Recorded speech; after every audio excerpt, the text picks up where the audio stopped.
socialist ideas come back again. In They're just as American as apple pie or baseball. Yes, indeed.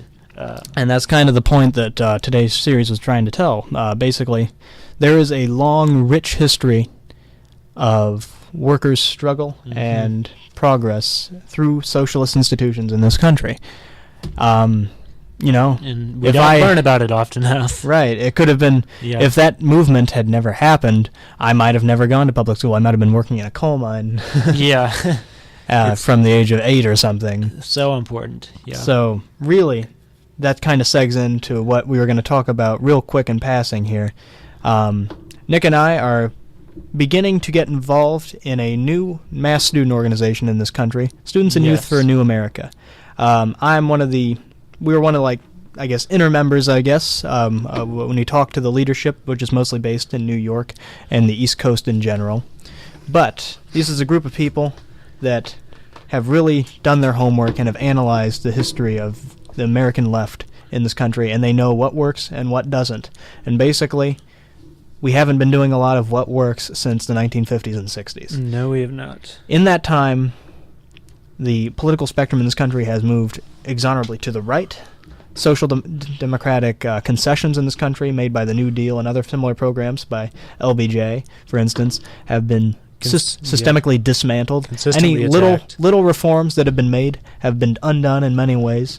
Even Democrats have talked about privatizing Social Security in recent years. That's the party that's supposed to represent working people, and now they are totally beholden to corporate interests.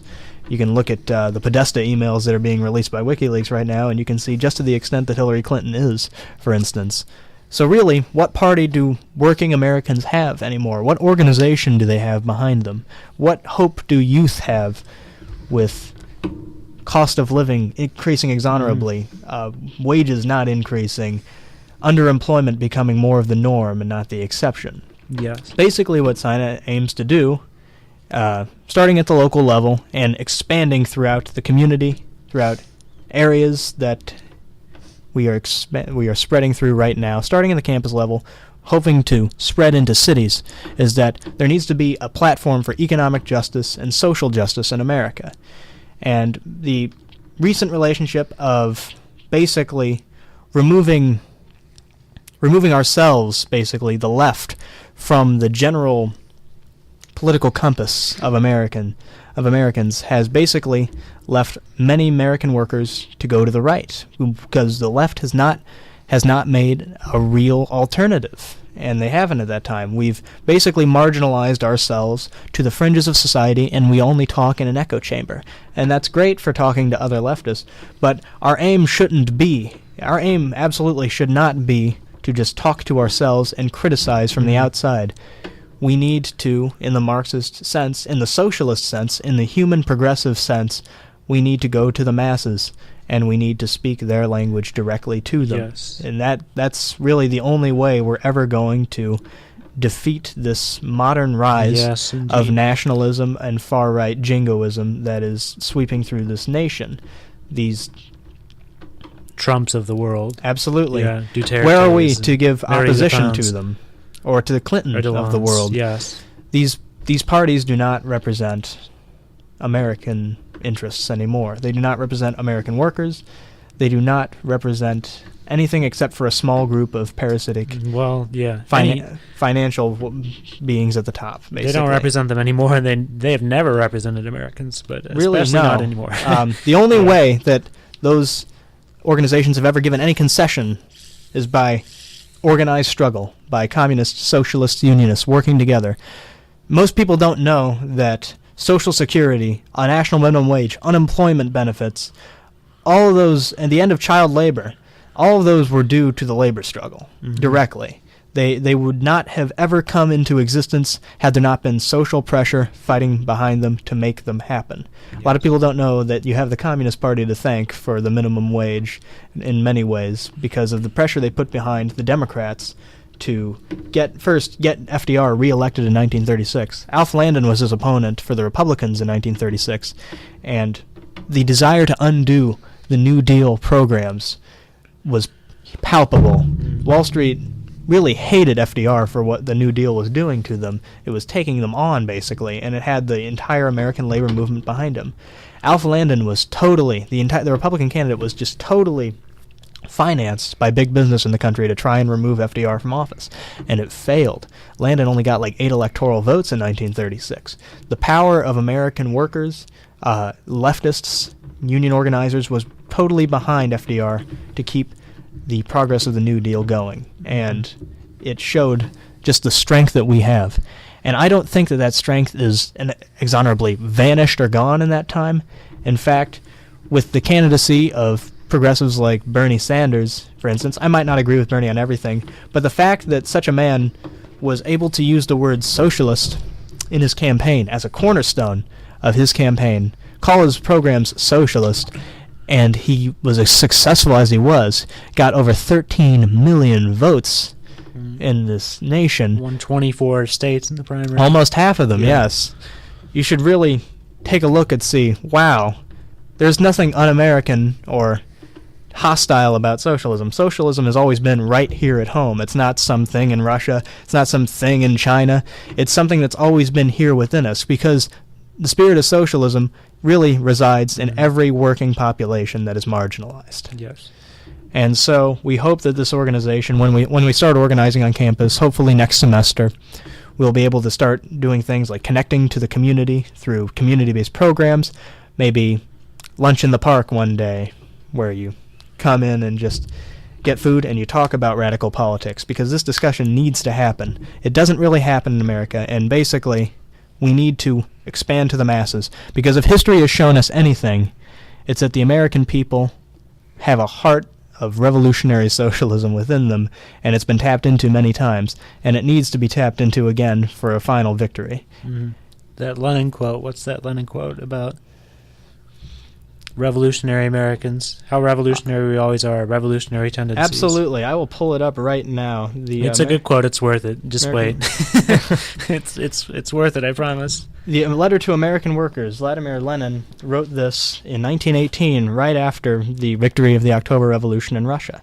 And basically, there was a lot of support in the Socialist Party. Debs said himself, "I'm a Bolshevik from the tips of my toes to my head. I am a Bolshevik in every way, and I support them." Lenin himself spoke to the need of American workers to basically speak to their revolutionary hearts and tendencies, because it's within us. We've shown historically that it is within us. Mm-hmm. The history of modern civilized America opened with one of those great, really liberating, really revolutionary wars, of which there has been so few compared to the vast number of wars of conquest, which, like the present imperialist war, were caused by quibbles among kings, landowners, or capitalists over the division of usurped land or ill-gotten gains. That was the war the American people waged against the British robbers who oppressed America and held her in colonial slavery. In the same way, these civilized bloodsuckers are still oppressing and holding in colonial slavery hundreds of millions of people in India, Egypt, and all parts of the world. Lenin himself said that basically the U.S. was built on a revolutionary heritage. Now we look at the founding fathers today, basically, and they left a lot to be desired. Most of them had some interest in slave holding. Yeah. But really, when you look at them, just for the morals of their time, what they were pushing for, the liberal concessions they were pushing for against feudal Britain, the crown, that was revolutionary for the time, and that should be viewed in the concept of that time.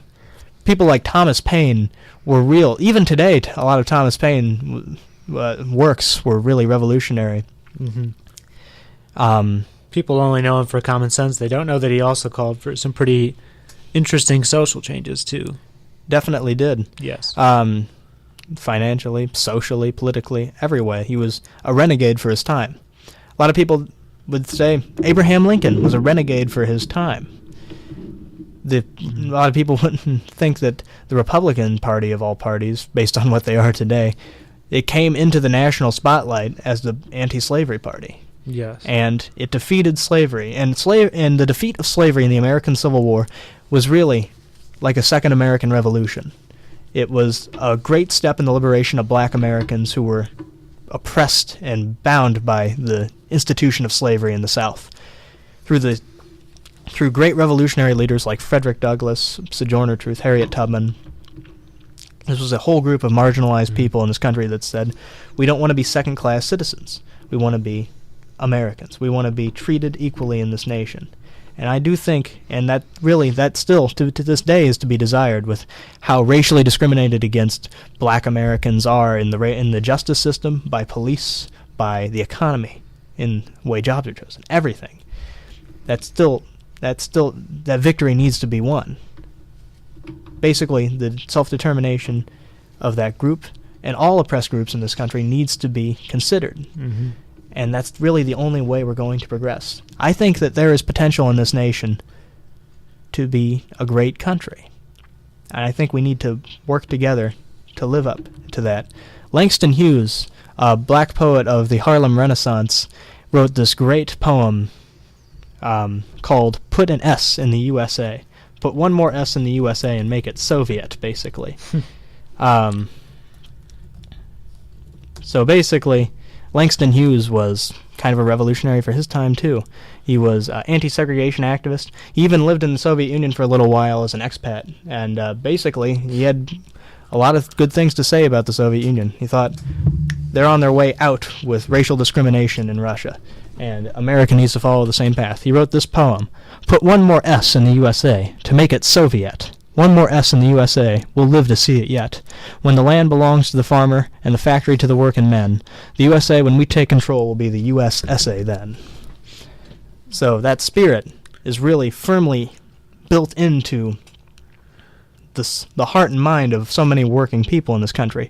And we have a revolutionary history, from the Civil War to people like Eugene Debs, people like John Brown, who fought with abolitionists as a white man to end the institution of slavery, people all involved in the movement for women's suffrage. We have this rich, lovely history of struggle for human justice amongst the working people and marginalized masses of this country, and that needs to be tapped into, because I think there needs to be a new America, a better America. I want to die in a nation better than the one I came into, and I think everyone has a duty in them to see to the improvement of that, because it feels like the situation is getting increasingly dire, and I don't want to have to be that to be the world that future generations grow up in. I want to see this nation become better, and I wanted to see it change top to bottom in progressive ways that are meaningful to every man, woman, and child in America. Right, so I guess that's my piece. I'll step off my soapbox now.